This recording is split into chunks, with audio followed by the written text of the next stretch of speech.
Hey guys, did you ever think that internal family systems could be a game changer for recovering from conditions like POTS? Or have you ever just wondered what the heck is internal family systems? In this episode, Manya, originally from Florida in the US, now living in Jerusalem in Israel, found that IFS therapy was a game changer in her POTS recovery journey. And in this episode, she is going to dive into exactly what IFS is, how you can incorporate it into your own life, and also share some of the other pretty massive puzzle pieces that allowed her to get to the healthy, happy place that she is now. So tons of insights and hard-earned wisdom here. So let's dive in and welcome Manya.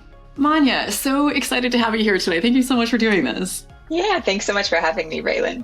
Yeah, I'm really excited to get into your story. So, take us back. What's your journey been like with all of this? Yeah, so I was diagnosed with POTS, postural orthostatic tachycardia syndrome, when I was 18, 1 month into college. I was in journalism school at Rutgers University. I mean, I could go further back, already noticing symptoms, but that was when I became diagnosed and not functional for the next several years. So that was when it all started, when I was 18. Okay. And wow, sorry, that was you summed that up so concisely. I was not ready for that. It's a tough thing to sum up all of these health things so quickly. Okay, so did you think that you just had POTS for life, or what happened from there? Yeah, well, so, you go to all the conventional doctors. I was lucky to get diagnosed very early on. I had a great practitioner at the Rutgers Health Service. He's like, I think you have POTS, because I was presenting with dizziness and orthostatic intolerance and lightheadedness, all the classic symptoms. He sent me to first a neurologist, and the neurologist is like, yeah, I think you have POTS. Sent me to a cardiologist who did the tilt table test and was like, yeah, you have POTS. And right, they all said, we don't really know what this is. You can try a medication. The cardiologist only knew one medication for POTS off label. And when I got worse and worse, all he knew how to do was just keep upping that one blood pressure medication. I feel so bad, my younger self, going through all that. And obviously it wasn't working. So that's all those first doctors knew. They didn't know much about POTS. Medication was their only answer. I was so disconnected from my body, though, and from any sort of lifestyle, anything at that point. I remember when the neurologist asked, how do you feel about this diagnosis? I was like, I don't care, as long as there's a medication to take. I can just keep living my life. But it didn't work. Yeah. I'm really curious to hear how this all unfolded for you, because I have quite a few people reaching out to me that are facing POTS or other conditions as well as POTS. And they're like, how do we deal with this POTS component of, our health challenges?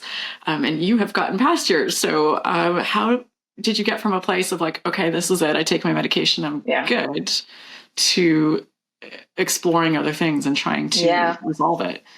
Yeah, so I was lucky that nothing worked. I bounced from doctor to doctor. I wound up in the hospital. They sent me to a slightly better cardiologist, more medications, beta blockers, fludrocortisone, and then all the POTS lifestyle things like have more salt, have more water, wear compression stockings. I was wearing these super tight compression stockings under my pants during a hot summer internship that I was barely functioning in. So I went full force into all of those conventional recommendations, tilt your bed, all these crazy things from the conventional medical community that knew more about POTS. But that was as far as they could take me. And it didn't help. I was just, throughout my freshman year of college, just getting worse and worse. And that summer, after college, when I had that internship, I just started having week-long crashes on the couch of just total nervous system shut down. That's what it felt like. Couldn't think, talk, walk. It was pretty terrible. And so at that rock bottom place, a family friend recommended a holistic practitioner. And she was the one who really opened my eyes to real lifestyle modification and diet, and gave me some control and empowerment back. She's like, you're not at the whims of the POTS fairies. There are things you can do in your life that could help. And that was really the turning point for me. So I switched my diet from a diet totally full of ultra processed foods to real whole foods. I had no idea that was important. I never learned that. And it really started from there. Yeah, slowly learning more lifestyle things that I could do. And eventually that brought me to brain training. Yeah. Seems like all roads lead to brain training. not all roads. People watching, I know that this is not the answer for everybody. I'm just forever blown away by how many things can be addressed with this. So how did brain training play into all of this? Yeah. So, well, I'll just say I was introduced to Sarno at some point during college, but I was like, there is no way this is my body. This is too severe, too like full symptom, like full body, symptoms. There is no way this is caused from my brain. So I rejected it the first time I heard it. And then I guess I was ready my senior year. I had done a deep dive into all sorts of lifestyle, totally like I actually went a little crazy, and we could talk about this, like, toxins and environment and food and all of that. But I guess I was ready for the brain stuff. That's all I can say. So I heard about this one program, DNRS, and dove right into that. And it was the first time that I was able to like view my symptoms as, a manifestation of, stress response in my brain, and start taking some control back. And that actually gave me the confidence to go to Israel for a year after college. It wasn't enough, but it was enough to get me living again. Wow, this is really interesting. So was the DNRS everything that you needed to fully get past it, or what happened from there? No. So DNRS was very cognitive. It actually said, don't go into any trauma. Don't really touch any like negative emotions. Just focus on positive emotions. So it was a great introduction to brain training, but it definitely wasn't enough. So it got me to Israel. Then COVID hit. So then I went home to Florida, and I met my husband, and I got married pretty quickly. And only after I moved out of my childhood home did stuff start surfacing, like childhood trauma and experiences that I hadn't processed. And I started going to therapy. And that was really the crux of my recovery. The next step, the next phase, like the emotional healing. I know not everyone needs that. Some people, just the cognitive piece is enough, getting out of the fear pain cycle. But for me, I needed to do the emotional healing as well. It was a huge part. Yeah, it does seem to be something that a lot of people talk about, is that to have lasting symptom relief, addressing those underlying causes is really important. Yeah. That makes a lot of sense. Yeah. You said you went a little crazy. Oh, can you tell us more about that? What do you mean by that? Yeah. So, I'm like classic perfectionist, overachiever, all of those traits that are commonly associated with, chronic pain and symptoms. So I dove straight into that as soon as I heard that there were some lifestyle things I could do, I dove straight into that. So, all organic food, cut out sugar and flour. And, I went so extreme that I got like, well, I still filter my water that to this day, but I even got like a shower water filter. And what I noticed was, all these health things are great, but if you're doing it from a place of fear, and, I was so desperate to get better. So, so there was a big fear component to that. Then, when I didn't have my, filtered water, organic vegetables, even like healthy cookware, if I was somewhere else, or I didn't have my shower filter, then it would activate that stress response, and that was not good. Yeah, I absolutely relate to that. And I went crazy as well. I had the shower filter, I had everything. And I could tell you why pretty much every food that was out there was bad for you. Like carrots are too high in sugar. This one's too high in pesticides. This one should only be eaten in season. Like I was convinced that every single thing in my kitchen was going to kill me. And it is important to pay attention to these things, but so many of us get into this insane stress cycle. And I remember leaving Canada to go travel for a bit, and then I lost all of that, and it was really unnerving. Like, how am I going to survive without my water filter and my supplements and my organic kale and my natural cleaning products and my, Yeah. But somehow we do. Not that these things aren't important, but I think the obsessiveness that we think is necessary does more harm than good. Right. And it's great to be looking at these lifestyle stuff, but to try to do it from a place of like safety and slowly and gradually and what feels right, Yeah. And like, don't let perfect be the enemy of the good. Right. Get so focused in on, I have to do everything right. Otherwise I have one glass of tap water and it's all over. I'm done. Exactly. So it'd be great to hear a bit more about the therapy that you were doing. What about that made it such a big piece of your recovery? And what did that look like? Yeah. So I did a therapy called internal family systems. I knew nothing about IFS. My therapist just happened to to be practicing that. And that turned into like really a key of my recovery. And it was all about just getting in touch with the different parts of myself. Like I mentioned, the perfectionist, the overachiever. I was a big people pleaser. So the people pleasing part. And IFS holds that all of these parts, they're like little sub personalities, and we can actually have conversations with them. And they hold a lot of information. So when we have these overactive, overachieving, perfectionist, people-pleasing parts, it means they're trying to protect us from some pain. And a lot of that wounding happened in childhood. Even if you had a good childhood, there's lots of lowercase t traumas that are stored in our bodies. A lot of them are unconscious. And so through that process of just getting to know these parts and then getting permission to go to the younger parts that they protect and just hearing their story and, the wounds that they're holding. And there's a whole process in IFS of helping them release their burdens. It was so helpful in just reducing the stress in the system because there was just so much unconscious stuff. And my perspective, why I got POTS, was there's just all this like tension and stress building up under the surface. I was totally unaware of it. I was totally divorced from myself, just focused on the outside world, other people, school, not in touch with myself at all until eventually POTS came in and is like, this is too much and just shut me down. So it was IFS and therapy was a slow process of just like, kind of rediscovering myself, going back in and kind of just rewinding, going backwards, like I thought I was fine until I got POTS, but really I wasn't fine. And POTS was just like the final, kind of alarm, really. And with this IFS work, is it explored solely through in a therapeutic setting, or are there daily activities that you do? Yeah. So we say IFS, it's not just like a therapy modality, it's a lifestyle. So there definitely are activities, and not just therapists practice IFS. There's actually a lot of, mind body coaches that also do IFS. And there's a lot out there online right now. IFS is getting really popular. So I have a daily practice of, in the morning, just checking in with my parts, like it's just a little meditation, tuning in. It can be for a few minutes. How's everyone doing? Is anyone worried about anything? When I have a symptom flare, I just know that, okay, just check in, what's going on. I started having lower back pain a year or so ago, and it's always a part that's worried about my mother. And when I get to like independence, and my back kind of goes out, and it's just kind of a reminder of that, so it's like fascinating what's under the surface, and how these parts can influence our body to try to get our attention. Wow. You've mentioned some of the big things that really got you to where you are. Were there any other things that you needed to incorporate or changes that you needed to make to help you to fully get past this? Yeah. So, I say that like the emotional recovery and learning how to take care of myself, attend to myself was the biggest piece of my recovery.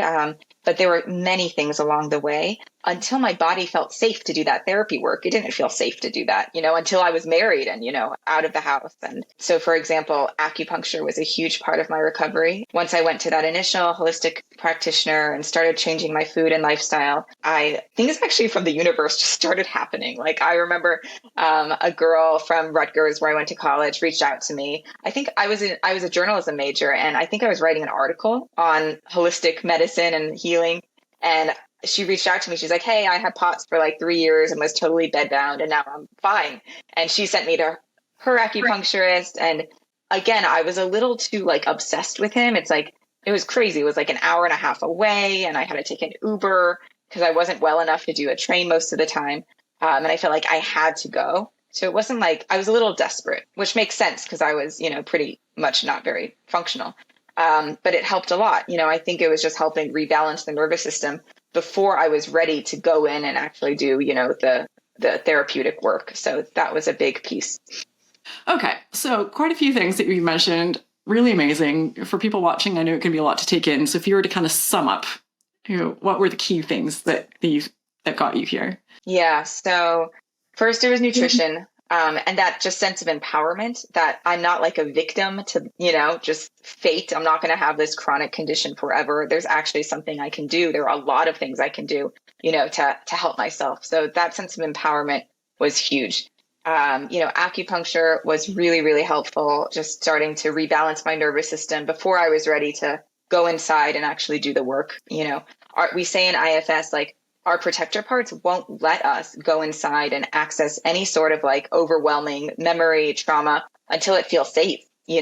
So there are a lot of these other things, which is great, that we can do to help our bodies until, or even if we're ready to do that, and then brain retraining, DNRS was great for me, just helping me, just move some of that fear down, understand that the symptoms are just a result of the stress response in my brain. There's nothing actually wrong with my body. I can go ahead and live my life. And then the emotional healing was like the biggest chunk for me. And that was also the most like life-changing overall, so instead of just going back to like pre-symptom life when I was pretty like divorced from myself and just like running and people pleasing, and this was the emotional healing, the IFS was what helped me actually change my life. And my friend actually who sent me to your channel, Raelan, and you've helped her a lot. She said that, she quoted someone to say, you can't recover from a chronic illness without like becoming a new person.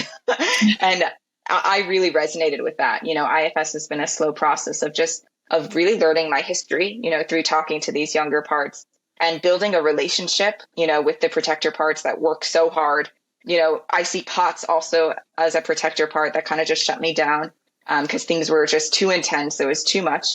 And also we say in IFS, like everyone has a core self, capital S self, behind all these parts, behind all the trauma. There's this core self that is calm and compassionate and curious and courageous and confident, all these C words. And it's available to everyone. And that's in IFS, that's a healing agent. So we learn how to access like our core self and relate to all of our parts from a place of love, all the parts that have contributed to our illness, the ones that have the traumatized parts. And it gives us a lot more compassion and understanding for ourselves as a whole. You talked about how this changes you as a person to go through this. And clearly you have, done a 180 in the way you look at all different sorts of things about not just your health, but also your life, because you were on a path to journalism and now I don't think you are. So where are you now and how has this changed, your life moving forward? Yeah. So I always wanted to be a journalist. I went hardcore in high school. I was like the editor-in-chief of this award-winning newspaper staff, went to journalism school at Rutgers, was like, even when I was sick, I was somehow top of my class and, whatever, classic overachiever.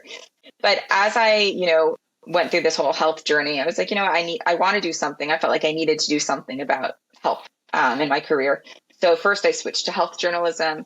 I actually wrote my undergraduate thesis on processed food and chronic disease. And it was one of the first articles that was published because this was like, when was that? Maybe 2018. And now there's so much out there about processed food. But back then I couldn't find much about it.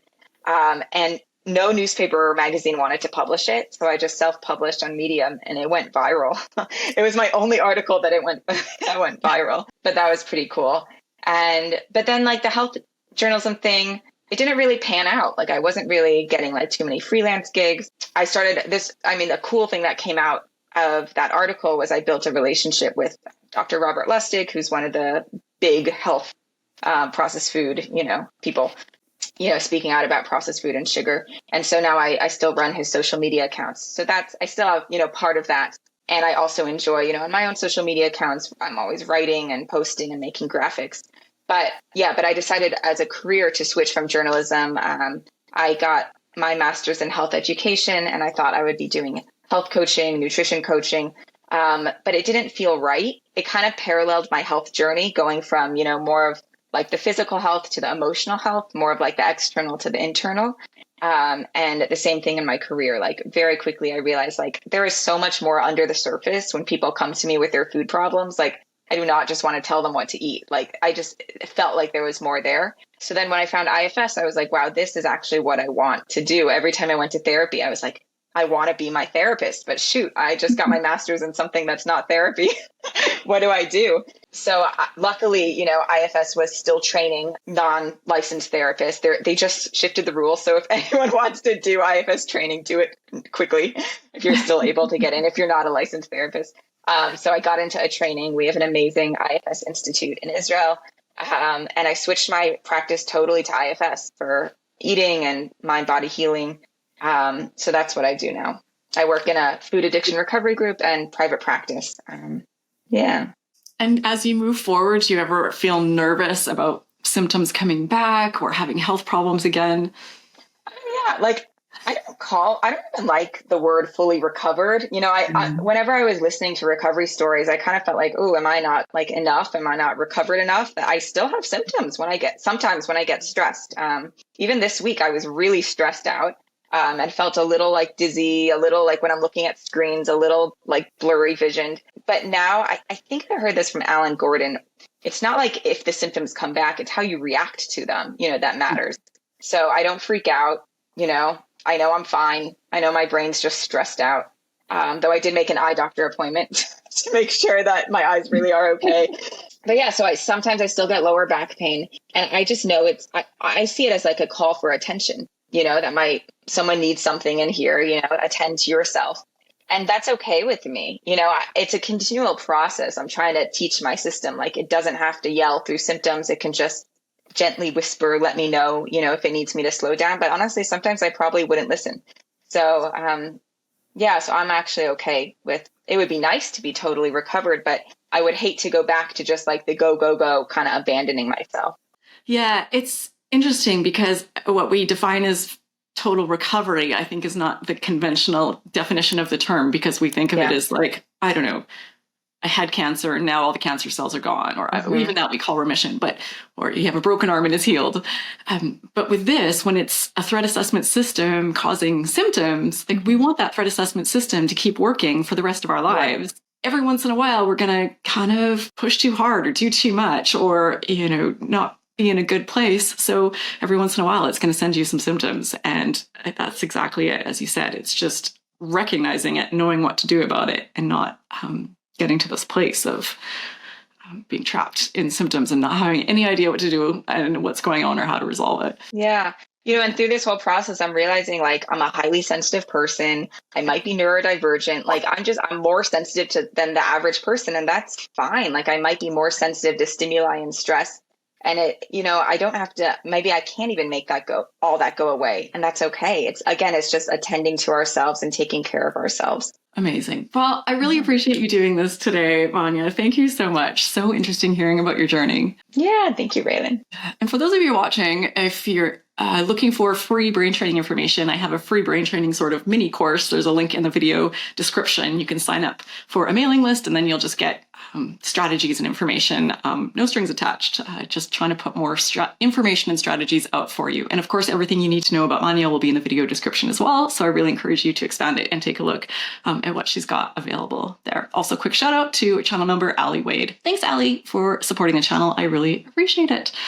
So yeah, thanks again, Manya. Thanks to all of you watching. I really hope you enjoyed this video. I hope you got a ton out of it, and I hope to see you in one of my next interviews.